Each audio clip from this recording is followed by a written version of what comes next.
Hello बच्चों, मैं जो आपके सामने लेके आई हूँ वो है गिरी सामेल का युद्ध, यानी इसे जेतारण का युद्ध भी कहते हैं।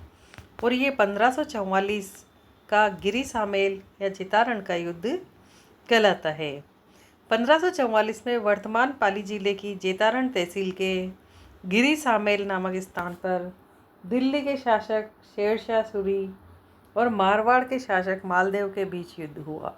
किस किस के बीच युद्ध हुआ? शेरशाह सूरी और मालदेव के बीच युद्ध हुआ। कहाँ पर हुआ था ये? जेतारण तहसील के गिरी सामेल नामक स्थान पर। ठीक है। इस युद्ध में शेरशाह सूरी की विजय हुई और मालदेव की पराजय हुई।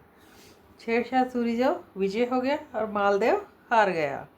मालदेव युद्ध के दौरान प्राण बचाकर सिवाना भाग गया तथा उसके सेनापति कुप्पा जत्ता ने वीर गति प्राप्त की। मालदेव के जो सेनापति थे कुप्पा और जत्ता, उन्होंने वीर गति प्राप्त की और मालदेव अपने प्राण बचाकर सिवाना भाग गया। इस युद्ध में शेरशाह सूरी ने युद्ध नीति के स्थान पर कूटनीति का सहारा लिया। शेरशाह सूरी ने क्या किया? युद्ध नीति के स्थान पर कूटनीति का सहारा लिया और मालदेव की सेना में झूठे पर्चे बंटवा दिए, जिससे सेना में हड़कंप मच गया। कैसे युद्ध जीता उसने? कि मालदेव की सेना में झूठे पर्चे बंटवा दिए, जिससे सेना में हड़कंप मच गया और बड़ी मुश्किल से इस युद्ध को बड़ी मुश्किल से जीत पाया। इस कारण उसने युद्ध की बात कहा। शेरशाह सूरी ने युद्ध के बाद क्या कहा? कि मुट्ठी भर बाजरे के लिए पूरे हिंदुस्तान की बादशाहत खो दी होती। कहना इतना मुश्किल था उसके लिए युद्ध जीत पाना कि उसने कहा कि मुट्ठी भर बाजरे के लिए पूरे हिंदुस्तान की बादशाहत खो दी होती।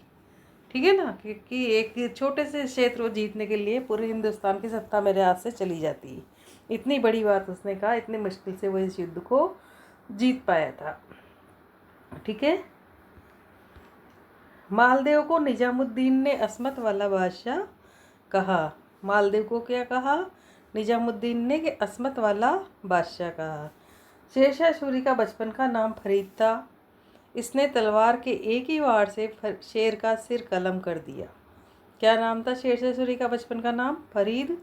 और इसने तलवार के एक ही वार से शेर का सिर कलम कर दिया। इस कारण बहार खान लोधी ने उसे शेर खां की उपाधि प्रदान की। ठीक है। तो किस कारण? क्योंकि उसने तलवार के एक ही वार से शेर का सिर कलम कर दिया था। इस कारण बहार खां लोहानी ने उसे शेर खां की उपाधि प्रदान की। किसने प्रदान की? बहार खां लोहानी ने उसे शेर खां की उपाधि प्रदान की। किसको? शेरशाह सूरी को।